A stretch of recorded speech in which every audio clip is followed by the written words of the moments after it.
یہ میرے سامنے کتاب رکھی ہوئی ہے جس کتاب کا نام ہے دعوت توحید۔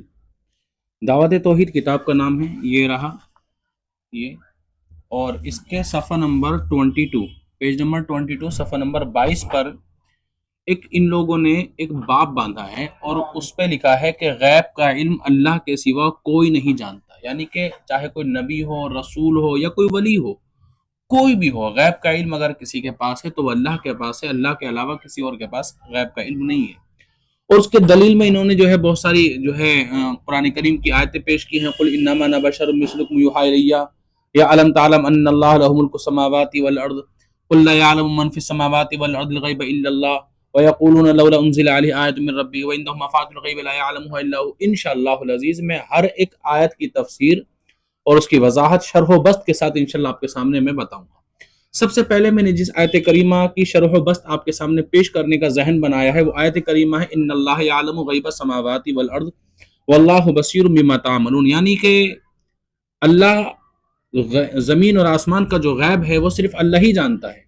وہ یعنی کہ اس میں لکھا ہوا ہے یقین مانو کہ آسمانوں اور زمینوں کی پوشیدہ باتیں اللہ خوب جانتا ہے اور جو کچھ تم کر رہے ہو اسے اللہ خوب دیکھ رہا ہے۔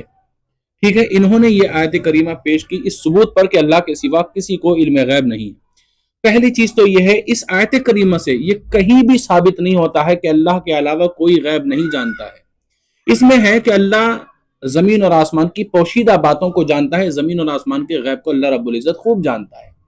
تو یہ کہاں ثابت ہوا کہ اللہ کے علاوہ کوئی اور نہیں جانتا ہے؟ ٹھیک ہے، پہلی بات تو یہ ہے۔ دوسری بات یہ ہے، غیب کے متعلق میں آپ لوگوں کو بتاؤں گا، پہلے اس آیت کریمہ کے متعلق میں آپ کو بتا دوں۔ ان کی خیانت دیکھیں آپ، اور ان کی بے ایمانی اور دین کو اور ایمان کو لوٹنے کی ان لوگوں نے جو ایک منصوبہ بندی بنائی ہوئی ہے، یہودیوں والی جو روش پر یہ لوگ چل رہے ہیں، وہ روش میں آپ لوگوں کو بتاتا ہوں، اور اس جو انہوں نے کتاب دعوت توحید جو لکھی ہے اس کا پردہ فاش کرتا ہوں انشاءاللہ۔ انہوں نے باب کا نام کیا لکھا، چیپٹر کا نام کیا رکھا، غیب کا علم اللہ کے سوا کوئی نہیں جانتا ہے، اور آیت کریمہ کیا پیش کی، ان اللہ یعلم غیب السماوات والارض واللہ بصیر بما تعملون، کہ زمین اور آسمانوں کو اللہ کے پوشیدہ باتوں کو اللہ خوب جانتا ہے۔ ٹھیک ہے، اب انہوں نے صرف ایک آیت کریمہ کا ٹکڑا جو خبر ہے اس کو پیش کر دیا، حالانکہ اس آیت کریمہ کو اگر ہمیں سمجھنا ہے تو یہ سورہ حجرات کی 18ویں آیت ہے یہ۔ ٹھیک ہے، اگر ہمیں اس آیت کریمہ کے مطلب اور مفہوم کو سمجھنا ہے تو اس سے پہلے والی آیت کو ہمیں سمجھنا ہوگا۔ ٹھیک ہے، اس کے شان نزول کو سمجھنا ہوگا کہ اللہ رب العزت نے ایسا کیوں فرمایا کہ زمین اور آسمان کا غیب اللہ جانتا ہے اور جو تم کچھ کر رہے ہو اللہ سب کو دیکھنے والا ہے۔ ٹھیک ہے، اس میں اللہ رب العزت نے سورہ حجرات کی 17ویں آیت کے اندر اللہ رب العزت ارشاد فرماتا ہے یمنون علیک ان اسلموا قل لا تمنوا علی اسلامکم بل اللہ یمن علیکم ان ہداکم للایمان۔ اصل میں سورہ حجرات جو ہے نا یہ ان لوگوں کے حق میں زیادہ تر اس کی آیتیں ہیں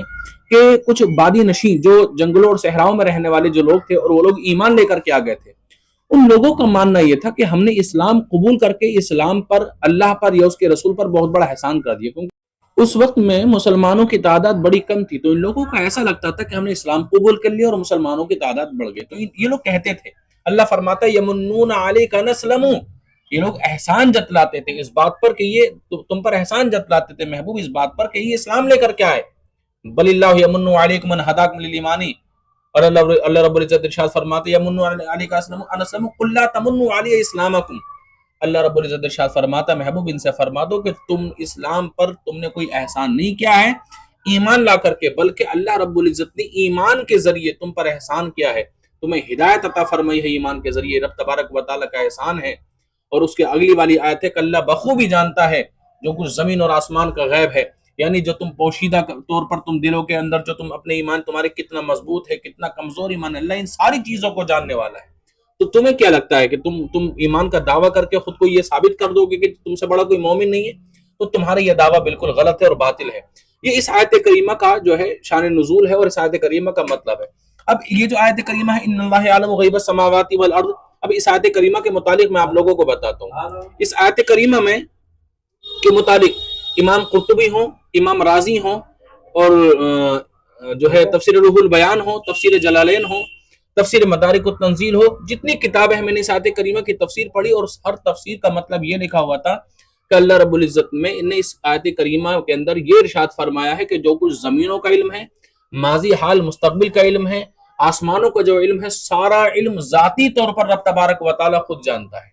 اس آیت کریمہ کے اندر ایک بھی لفظ یا قرآن کریم کی کوئی بھی تفسیر ایسی نہیں ہے جس سے یہ ثابت ہوتا ہو کہ اللہ کے علاوہ کوئی غیب کا علم نہیں جانتا ہے۔ اب رہی وہ آیت وَعِندَهُ مَفَاتِحُ الْغَيْبِ لَا يَعْلَمُهَا إِلَّا هُوَ،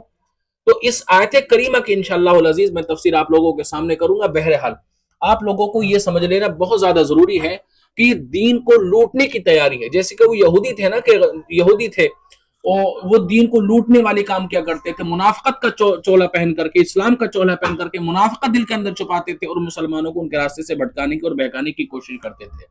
اسی طرح سے ان لوگوں کا کام بھی ہے، قرآن کریم کی کچھ آیتیں لیں گے، ایک ٹکڑا لیں گے قرآن کریم کا جو پوری بات واضح نہیں کر رہا ہوگا، حدیث پاک کا ایک ٹکڑا لیں گے جس کے اندر پوری بات لکھی ہوئی نہیں ہوگی، اس کو لوگوں کے سامنے بیان کر دیں گے، اس کا بیک گراؤنڈ کیا ہے، اس کا پس منظر کیا ہے، اس کا شان نزول کیا ہے، اللہ رب العزت نے کس موقع پر کیا ارشاد فرمایا ہے، اللہ کے رسول نے کس موقع پر کیا ارشاد فرمایا، یہ وہ آپ کو نہیں بتائیں گے۔ کیونکہ اگر یہ وہ چیزیں آپ کو بتا دیں گے تو آپ کو صحیح ایمان کا پتہ چل جائے گا، آپ کو پتہ چل جائے گا کہ رب تبارک و تعالیٰ نے اپنے محبوب کو ما کانا وما یکون کا علم عطا فرمایا ہے۔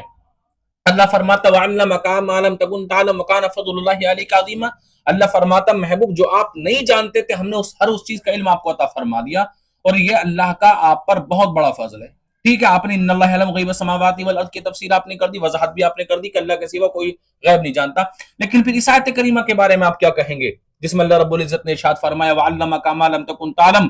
اے محبوب ہم نے آپ کو ہر اس چیز کا علم عطا فرما دیا جو آپ نہیں جانتے تھے، وَكَانَ فَضْلُ اللَّهِ عَلَيْكَ عَظِيمًا، اور یہ اللہ کا آپ پر بہت بڑا فضل ہے۔ وما هو على الغیب بضنین، اور نبی غیب بتانے میں کنجوس نہیں ہے۔ وما كان الله ليطلعكم على الغیب، اور ولكن الله يجتبي من رسله من يشاء، اللہ رب العزت ہر کسی کو غیب پر مطلع نہیں فرماتا، لیکن اپنے رسولوں میں سے جس کو منتخب فرما لیتا ہے اس کو غیب پر مطلع فرما دیتا ہے۔ کوئی جواب ان آیتوں کا؟ ان آیتوں کی کوئی تفسیر ہے کرنے والا تم لوگوں میں سے جو بتا سکے؟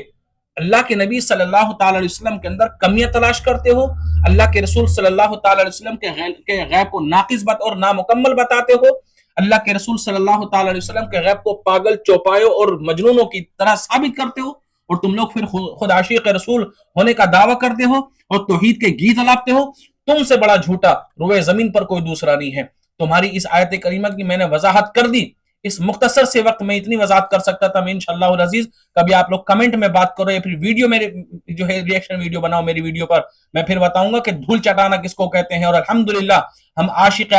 اعلی حضرت ہیں اور عاشق رسول ہیں، ہمارے پاس ہر چیز کا جواب ہے۔ اگر آپ کو غیب کی نفی میں آپ آیتیں پیش کرتے ہو تو آؤ، الدولۃ المکیہ بالمادۃ الغیبیہ علی حضرت علی رحمہ کی کتاب ہے، آج تک سینکڑوں سال ہو گئے اس کتاب کے رد میں، آج تک تم لوگوں نے کوئی کتاب نہیں لکھی، اپنی باتیں کرتے رہتے ہو، اور تمہارے رد میں الحمدللہ ہم نے ویڈیوز بھی بنائی، کتابیں بھی لکھی۔ آؤ اگر دم ہے تو ہم نے جو تفسیریں کی ہیں، جو وضاحتیں کی ہیں، ان کے رد میں تم کوئی ایک بھی دلیل پیش کر دو، اور انشاءاللہ میں دعویٰ کرتا ہوں کہ قیامت تک تم میں سے کوئی بھی ایک بھی تفسیر، ایک بھی وضاحت، ایک بھی شرح اس طرح کی نہیں کر سکتا جس سے یہ ثابت ہوتا ہو کہ رسول اعظم صلی اللہ علیہ وسلم کو علم غیب نہیں تھا۔ یہ رب تبارک و تعالیٰ نے اپنے سوا، رب تبارک و تعالیٰ نے کسی کو علم غیب عطا نہیں فرمایا۔ ایک بھی قرآن کی آیت یا حدیث سے آپ یہ ثابت نہیں کر سکتے۔